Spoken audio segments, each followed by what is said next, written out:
What's up, y'all? Hi. What's going on, Ja? It is a very rainy afternoon in Southwest Atlanta. Jesus, it really is. Like fall, like gray. fall is here for real. Yeah, out of nowhere too. Yeah, out of nowhere. Like it was hot a second ago. Like I actually had on shorts and now I have on a rain suit.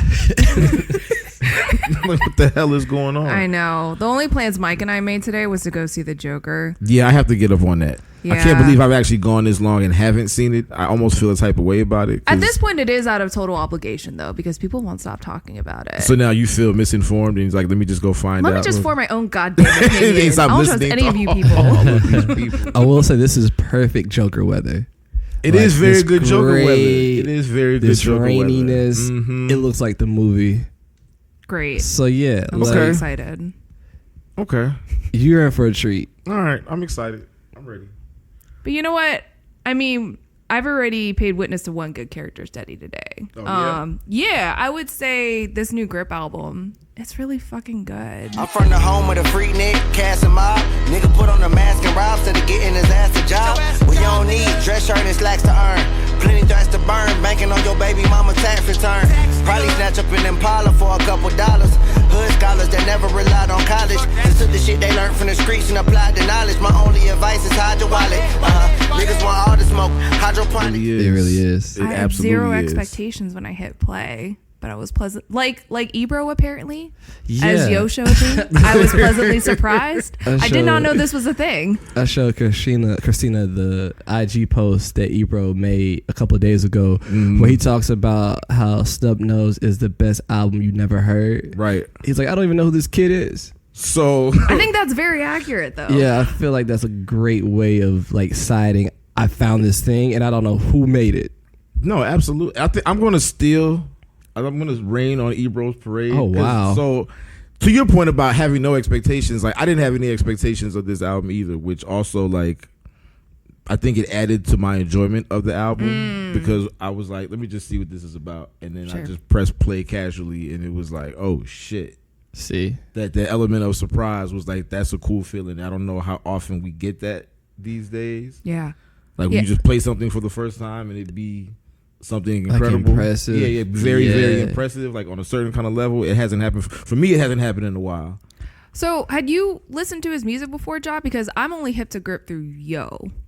Like, had you? No, I hadn't heard any of his music before. None of this shit. Yeah, no, I haven't heard it at all. But the day I listened to it, I sent it out to like people that I fuck with. Who I'm like, it's one of those. Yeah, oh, it's your one friends. of those. Yeah, like, hey, Aww. listen to this. Like this is crazy. Yeah. And one of the people that I did send it to was Ebro, and Ebro's response to me was, oh yeah, I've already heard of this kid, and I'm gonna put this shit on Apple Music. And I was like, okay, that's dope. Wow. But then I was like, but then when he put the Instagram post up, I was like, did Ebro really know? Did I tell Ebro about this? And Did you put Ebro on? Yeah, I feel like the guy? I feel like it was literally that the day it was the day after I hit him about that he put the thing up there. And I was just looking at Ebro That's like, incredible. Listen, Ebro, since you are a journalist, you know a thing or two about citations.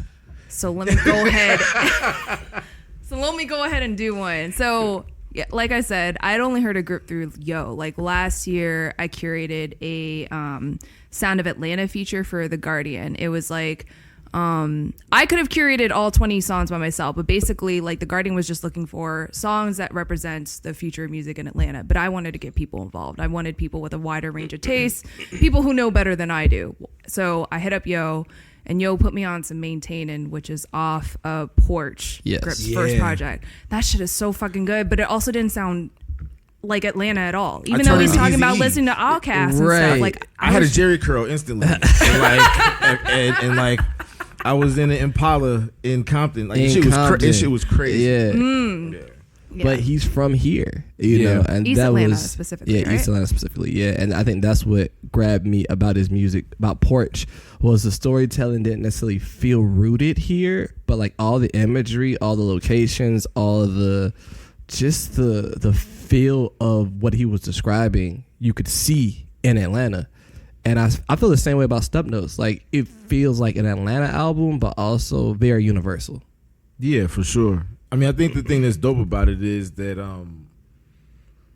I think Atlanta's had like a lot of storytellers. Facts. But I don't remember anybody really pressing the issue this hard with the street shit. Yeah, like not just the trap shit as far as just selling dope. Because I feel like I wouldn't describe Grip as trap. Yeah, no, because he talks in the very end about how like there's like everything trap going on, which I think kind of signifies that he doesn't feel like part of that sound. Like it's not that. It's kind of like post trap.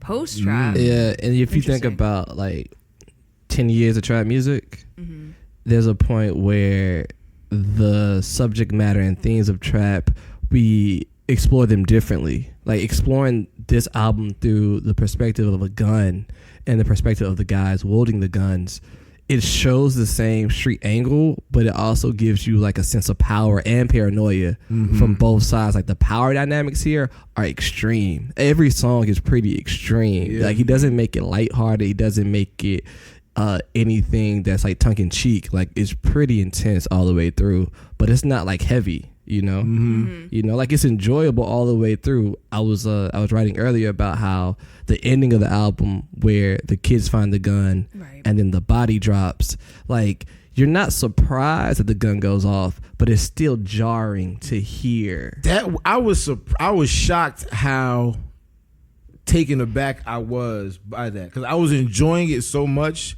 And then I guess I wasn't surprised. I saw what was getting ready to happen. Right, it builds up into it. Right, you know, they're talking about this. You know, you want to see where my uncle's gun is, and damn, like it's shiny and all this. And in my mind, I'm saying, no, don't do it, don't do it, don't do it, don't do it. And then when the body drops, I'm like, fuck. Yeah, like I think I said out loud, fuck, and I was like, wow, like it's a bang, and then the body drops. The body drops. A lot of times you don't hear I think the body drop sound made it like. Took all the more real, because a lot of times you hear gunshots in rap songs and you don't necessarily feel the other end of the gunshot, and just like hear someone collapse to the floor with like that shit hurt me for a minute. I was like, that's damn, bro, 1,000% true. I think we're in an age in hip hop where the gun is being used as like a sound effect, kind of like a drop, and I've been thinking about that a lot in this time where we're trying to reckon with America's own right to bear arms and things like that. Like, how immune are we to this particular sound? And then I was contrasting that with, this is going to sound way off base, but the first time that Mike and I saw Chance the Rapper live, I think it was very shortly after like a public shooting or something like that. But he had like these fireworks and shit that was just like boom, boom up here in Lakewood Amphitheater. And like at that point, I think that's when Mike decided that he didn't like the show. Right, like you enough know, is enough. Not just because of Chance the Rapper and how corny that dude tends to be, but also just because like in this day and age, like those sound effects can feel very visceral. But like, and as far as like hip hop, it's like we're so immune to it, but we don't always hear the body drop, as you're saying. Yeah. So like it's more so used as like an effect than anything else. I just thought that was really interesting because of how he was like Grip is like really kind of doubling down on how I think like a gun can, or like possession of a gun can really sort of transform a person, like for better or for worse. Talk about not just that. a person, but like a situation. Like any situation where a gun is involved, like there's a sense of danger. And that's what I like about the song Tech. Yeah, I was just getting ready to say, like, Tech, that's a hell of a way to... He explains like the mindset of a guy who, it's not necessarily like a good kid or a bad kid. He came from certain circumstances, and dealing with those circumstances, he got roped in with some guys. You're out of the club. His intentions was always just to have a good time, but now someone steps on your shoe, and you with your boys. Yeah. And he articulates that if I was by myself and this happened, I probably would just let it go. But I'm with my boys, and I'm not no punk. Right. So now we still on them. Yeah. You know, that's how they react to these things.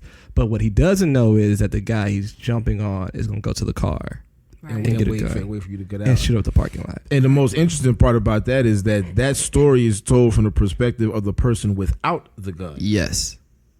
So we're not just talking about, like, you know, if you look at Snubnose and you think this is about, you know, some maniac who's just running around wantonly shooting people, it's like, no, like the people who get shot are often I mean, I wouldn't call the person in that particular story an innocent bystander. Nah. But clearly some innocent bystanders are going to get shot. I mean, the way he ends the story is not like he's going to wait. He didn't say like, the story didn't end where the guy gets the tech and he's waiting for the guy to come out. He said, I'm going to wet up the parking lot.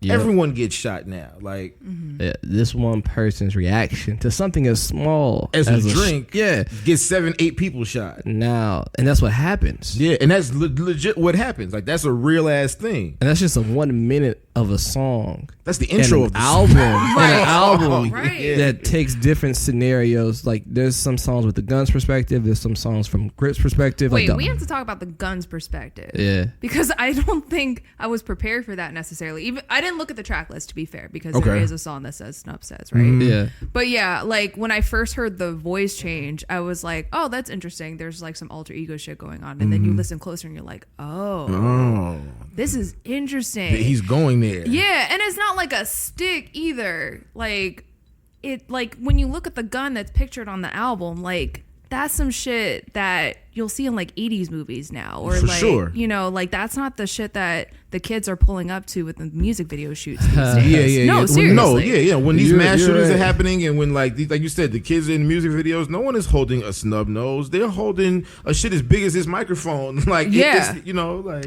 See, well, Grip told me that the Snubnose was the first gun he found when he was 6 years old that belonged to his uncle. So he wanted to use that. And the person is like, hey, I want to see my uncle's gun. That's his actual nephew. So it's supposed to kind of capture this sense of cycles. Like, I found my uncle's gun. I have a gun now. My nephew's going to find my gun. at some point. Yeah, like that's another reason why he wanted to use a stub nose, because it's a revolver. And like the revolving cycles of gun violence is that they just continue. So that's what Big Rube's articulating. Exactly. On track 5. You see that. Y'all cats want to go in circles and do the same thing over and over. Well, this the revolver. How you coming up when you fall for the trap? Got the dope game fucked off. Now you trying to murk rap. True success comes from work. Fuck understand and know that. Ain't now niggas serving dubs gonna get rich off one pack. And that part too, like while we're at that, like the fact that this album is everything it is, but he still took the time to like put a Big Rube on an album like this. Listen, Like, And not on the intro either. Not on the intro. He Yeah, kind of no. cuffs him in there. A couple It's records more in. Big Rube song than it is his. Yeah. At that point, and it's like when it comes to like checking off boxes of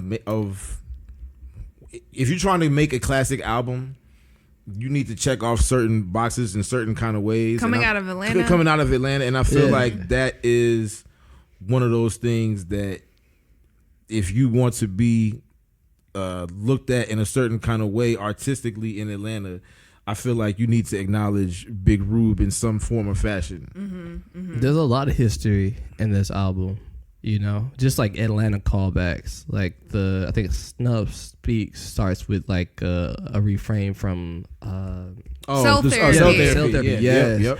Starts with there. You have that T.I. line, I'm from Bankhead, I'll Take your cookies. He Yep. uses that. Like there's these little moments that call back to Atlanta history that let you know he's very self-aware of the kind of album he's making. I haven't heard anybody say Panola Road on the record, and I don't even. I can't. that's even very true. If we were to go back on Genius now, it'd probably be all the way back in like 2003 or something. Probably. Like, So for it's real. probably been a decade. Facts. But like when he said, I was like, oh shit! Like he's Right. really.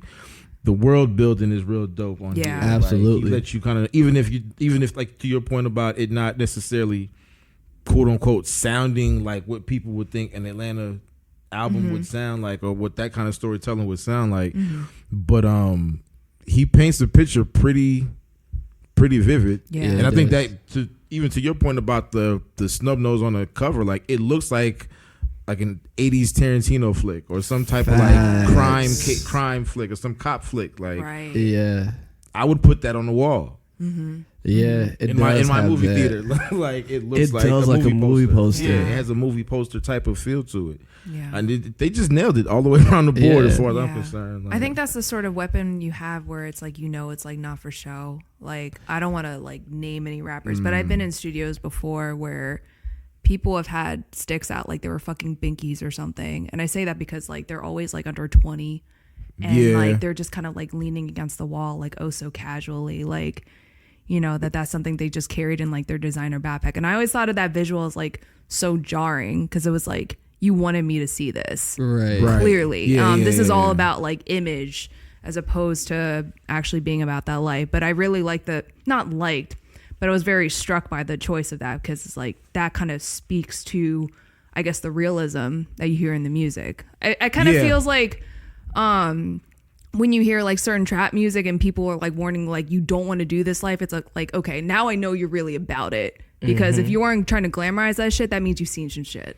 Yeah, I think it takes some of the cartoonishness off of the situation where it's not, you know, it's not an exaggeration, it's not an overcompensation for what the story is. Like this is more of like it's like I don't know, like everyday man's like it's, you know, like it's a blue collar type of album as opposed to something superstarish or something that's supposed to be like, hey, look at me, I'm showy and all of this type of thing. Well, we were talking about like Batman earlier, well, kind of with like the Joker, but I'm gonna draw this. So you have the world where Wayne Enterprises exists, and I'm gonna equate that to when he's talking about like Ludacris like throwing bows, like Outkast coming big. That reference to Sporty got a reference too, right? Freaknik. As far as like this image of Atlanta being played out. But I think the way that Grip juxtaposes that with his world, it's like he's sort of saying like this is sort of like the seedy underground from which like all the villains are coming up. Because you know it's like Penguin's like a sewer man. Yeah, you see what I'm saying? So yeah. I really liked that contrast because it's like you're seeing like all the glitz and the glam on the fun and the excitement. Even though Freaknik had like real life consequences, it was just like it was interesting to see that contrast as well because you're having these really familiar references, but if you also feels like you're being introduced to a completely different side of Atlanta that to which you might not have been exposed before. Well, and to that point, like, you know, Atlanta has, you know, the strip clubs and fire lemon pepper wings and big booty girls and all of that cool shit. But like, if for people that live here or anyone that just been casually paying attention to Atlanta, like there's a lot of crime in the city. There's a lot of shit that goes on here. You get killed in Atlanta. There was just an article a couple months ago. I think it was over by Pond City Market, and there was an article about somebody who gotten killed, and there were people on Twitter responding to it. You know, the article because I guess it painted the Pond City Market as a dangerous place, or not a dangerous place, but like a place where shit can happen. And all the people responding to it were like obviously like gentrifiers, and they're like, it's not like that. It's like, but the hood is like right behind. Oh my god! Like everything where Pond City Market is located, it is where the hood was. Oh, absolutely. And I feel like this album kind of it feels like a reminder of the real shit too. Yeah, the other side of Atlanta, you know, not just the popular pop culture hub, you know, not just the black excellence side of Atlanta, but like people have to live this experience. Yeah, like the little corners where things are intense and people are trying to survive. Like, what's that record? Pressed, where he talks about like, you know, pressure bust pipes, but also like pressure bust pistols. Yeah, like there's a point pressed. Where, like, that's the thing I liked about it. Like, it wasn't pressure. The song wasn't called pressure. It was called pressed. Like, I was like, okay. You know, it's like soulful. It's uplifting, but like there's this always undercurrent that things won't work out, and like what happens when things are that bad. You know, I think Donald Glover in the series Atlanta Robin season specifically points out that in December, around Christmas and New Year's, it's like different. A period where you could get robbed. Yeah, because it's hot, and it's very factual. That's not a situation that he made up. That's not fiction. Yeah, like you come out here in December, November, January, it's hot. And it'll be kids too. Yeah, right. What? It's a thing. It's hot. Gas stations, banks, your car, hot. So like just that energy, because it's like the album to me, I love the production because it's like it's hard and it's dark and it's like, how would I put it? there's a lot of like pressure in the way these like the 808s hit and the bass lines, you know. You never forget that you're kind of like in this space where anything can go wrong. That's why like the thing that happened with the kids, like I wasn't surprised because like the whole album, it's just been gunshots. Yeah, we're leading up to that. Yeah, I think there's six gunshots throughout the whole album to represent the 6 bullets and the Snubnose. Yeah, I learned that. I got a chance to hang out with Grip the other night with the friend who shall remain nameless. But when he said that, it fucked me up because I was like, oh shit, I didn't realize it. I didn't even peep that was what was going on. It's cool because like Christina said, the gunshot has kind of became an effect, a texture, but on an album like this, every time you hear it, it's very specific.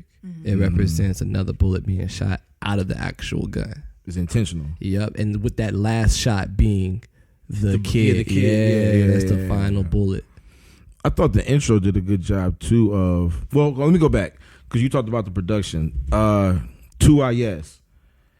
From what I understand, he did a vast majority of this album with the exception of maybe like 4. I think he told me 4 I'm glad records. somebody asked because the credits don't say shit. Yeah, no, I asked him. I got no credits. I asked him. Well, I know. I recognize when I went back and listened to Porch, I realized that 2IS was featured on that album as well. So I understand. And then I think he executive produced Snubnose as well.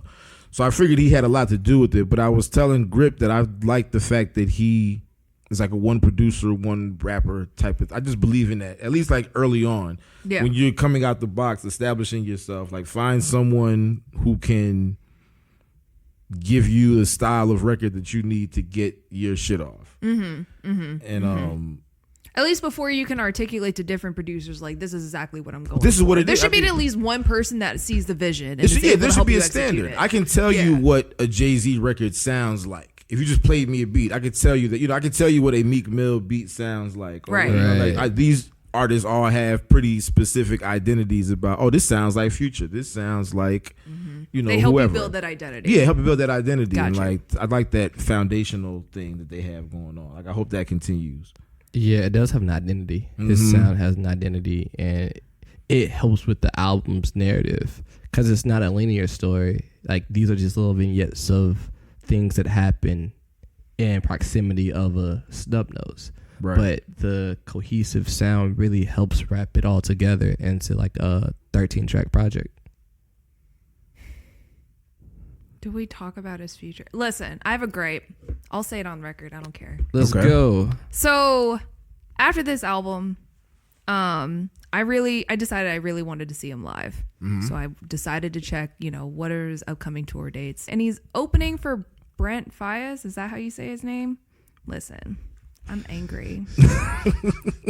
You want to see him in a more rowdy type of situation? Yes. You want to see him First, I just want to see him by himself. I wouldn't mind that. Or I wouldn't mind him in part of like some larger, like more up and coming artist showcase or something. I wouldn't necessarily mind that either. But I'm not about to pay more than $20 to see him open for somebody who sings about girls.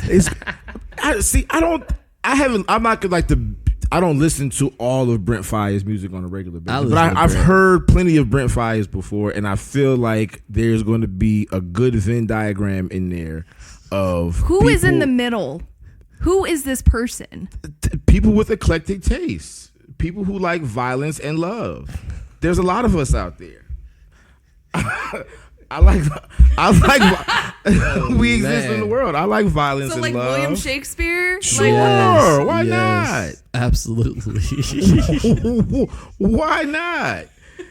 This can happen. This can work. Because it's not like Brent Faiyaz is Boys to Men. No. Like it'd be different if it was like, okay, you're gonna put me with like Al Jarreau and NWA. Like now it's weird. But I feel like they can find a common bond. I'm just saying it's a really tricky balance. Once I saw Miguel, Future, and Drake on the same bill one time, and I thought there would be more of an intersection, but when Miguel hopped off the speaker to land on a splits, I was like, oh, there's no intersection whatsoever. Because Future would never. Future would never. Yeah. Future and Drake just kind of ran across like the stage like they were doing fucking basketball drills and shit like that. But like Miguel was trying to be like Sly Stallone, and I was just like, this lineup shouldn't have happened. How did that even happen? What Exactly. What kind of show is this? It was super early. It was Miguel, Future, and Drake on the same. I mean, it's get how you live. I mean, that's an amazing bill for like the quality of artists that you're getting. Oh yeah, but like, but damn, I would a little awkward. Yeah, I wouldn't have. Just seeing it play out, I was like, oh, like this person who likes all of this at the same time like doesn't exist.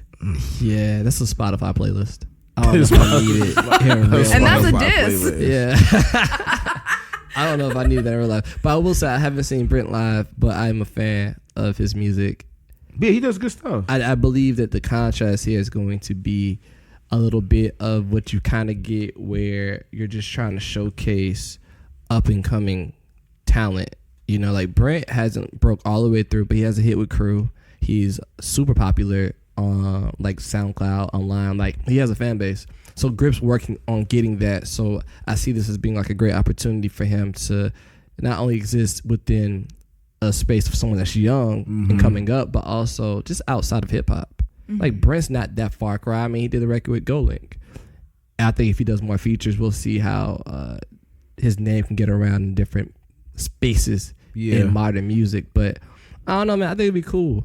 I'm just being bratty. I know you are. And I love it because you're like, these things matter. Like when an artist is coming up, like Grip really caught some attention with Snubnose early on. So everything after this release is going to matter. You know, people are going to want to see him. Yeah, and once you get looked at, everything matters. So it's a good critique to wonder how is this going to work, where this balance is going to come from, and is he going to benefit from this? I think he is, but it does beg the question, like, what does it look like? Yeah, what is it? How does it look when it's go time? Yeah, for sure. When it's go time. I get it. Freddie Gibbs already got his tour going on. Pusha T's probably busy. I'm just throwing out some suggestions. You know, Grip and Freddie would have been fire. That would have been tight. Super fire. That would have been tight. I'm not mad at that at all, actually. Is it too late to call? Is it too late to call Both Freddie of y'all Gibbs on top of and be like, yo, how do we figure this out? How do we slide you a couple of days? Just a couple of days. Yeah. Put an asterisk next to some of the days and just be like, this is a Grip day, this is a Grip like day. Like whenever someone gets sick, like, okay. Right. Then Grip could just like fill in when like he's not on the Shoot Your Shot tour. The Shoot Your Shot tour. Shoot Your Shot tour. Like Benny needs a couple days. Cool. We want to tag boom, come in here, tear this shit down right. You know what I'm saying? But it should be cool. I'm interested now to see how the visuals come together. Yeah. For this album. It's cool knowing how so many people are getting hip to you now. You know, Porch was dope, but Porch only got around so many people, right? But now obviously the doors have kind of opened up a bit more. So like what you do visually, what you do with your next drop, like everything is elevated now. So it's a great place for him, but also like that's pressure. Yeah, no, now it's really time to work, and I think like one of the things that I was telling him was that is dope because I told him, I was like, I probably searched Grip Snubnose on Google and Twitter more than he does because I just want to see what people are saying, just to see whether that's how you know you like something. Yeah. You like something so much. Just checking up on the homie. I'm just checking up. Let me just see what do you what are people I need to know what other people are saying about this thing. I absolutely need to know. I wonder. It's urgent for me to know what other people are saying. What was the last time I did that for? Probably Igor. I was like, this album is so different. How do other people feel? Right. How I cared for receiving like this? 10 minutes and then I stopped. It was like, all right. Because I don't like y'all opinion. Everybody's opinion. That tends to be like, my why way. did I care in the first place? Man, I always do that shit to myself. Like, I'll get revved up like, oh my God, I can't wait to see what other people think. And then I'm like, I don't. Like, I don't. This is it's like, no, it's y'all. No, I meant the other people who I need like a particular filter of people. No, but it's cool because outside of Ebro posting the Instagram thing, like this doesn't feel like one of those. And I think Jinx tweeted something about the album as well. Okay. And but it doesn't feel like one of those industry plant things where it's like everyone is tweeting about this thing Yeah. because everyone has been Like we all got touched this, and like we all glamored got the by- same email. Yeah, everyone that got we the was same gonna email, or push. everyone Like, knows nah. this person's manager, so everyone is gonna do the manager a solid and post the shit on every. It's gonna, you know what I mean? It's not one of those. It I mean, feels you like- you met Tig. Yeah, I met right? Tig. His Yeah, day I to met day. Tig. Yeah, Like, yeah. you haven't seen Tig out. No, Like No. these are guys who are that new. yeah, you know? and they're just on the grind, just out here trying to get it. And Facts. the response they're getting is, from what I can tell, I mean, Twitter isn't scientific or anything, but just seeing what people feel. Here's what it is. Twitter isn't a scientific research method, but I think it is a gauge of what you just said. How excited are you excited enough to go to Twitter to say something about it? Facts. That's pretty much all you're that gaining. is the thing. That's the information that you're gaining. It might not be everyone. It might not be deep as far as, you know, the age of the person and analytical to that degree. But there's something to be said about you took whatever time it was to open your app and type about this album and say something to this artist about this. And that counts for something. Yeah. It honestly does. And people seem to be enjoying it on just a really ground level, like, and with the same amount of surprise that we have at this table, like, Yeah. holy shit, like, who the fuck is this? I And what pressed is play this? on this, and like it blew my mind. Everybody You know? I sent this to said either one of three things. The first one was, I only listened to 2 songs. What the fuck is this? Like, this is crazy. I'm only 2 songs in. I only ran like one of them back 3 times. Okay. Or, I really got to listen to this because you're the 4th or 5th person that's told me to listen to this fucking album. Yes, that's a good reaction. Or, I've never heard of this person before, but if you're telling me to listen to it, I'm gonna listen to it. And then they Perfect. hit me back at some point, like, oh yeah, that's dope. Yeah. So like the reaction has just been, I'm not alone, and I'm glad I'm not alone. Yeah, you're not on my island by I'm yourself. not on the island by myself saying, yo, this is dope. And I'm like, yeah, all right. That is always a good feeling because sometimes you like something, everyone else is like, "Oh no, bro." Yeah, and you don't need other people to like it for you to like it, but when you want to see something do well, Yep. you want to know that other people are appreciating it in some Absolutely. form or fashion. Especially when you're excited. Yeah, when you're Not- excited, not yeah. because you're invested. You know, some things do well because people need them to. Like, you don't need Grip to do well. Right, yeah. But you like it so much, you want to know, like, oh my God, are people hearing this? Yeah, is I feel everyone like knowing that about is this? a testament. Especially with how crowded the marketplace is. It's like y'all could be listening to literally anything else. literally anything else. Anything. So, And a lot of the shit that you're listening to probably isn't as good as this. So listen to this. So listen to this. There it is. So There- listen. that's a So tagline right there. listen Grab to this. caviar instead. here, more like sardines or whatever. you've been waiting for that. No, I haven't. Yes, you have. I just found that now. No, you did not. No, I was there's like, what's there's a fish notebook. metaphor? There's a not a notebook with the rapper. wrap caviar I'm and tired. wrap Yeah, sardine. like, here's all. Oh my God. Here's all No. my rap caviar disses. She's been waiting that I have 6 laid out. months. I'm convinced. There's no way you came up without the cup. It was just too easy. Like, no way. You know how long I would have prepared something like that? I had to wait in the shadows to drop that bomb. Well played. Well played. I didn't do shit. All right. We appreciate you listening to the Something to Say podcast produced by Michael Saba out here in the SWATs. In case you didn't get the memo already, please go check out Snubnose by Grip. And if you're feeling generous, throw a couple bucks our way at patreon.com/something to say.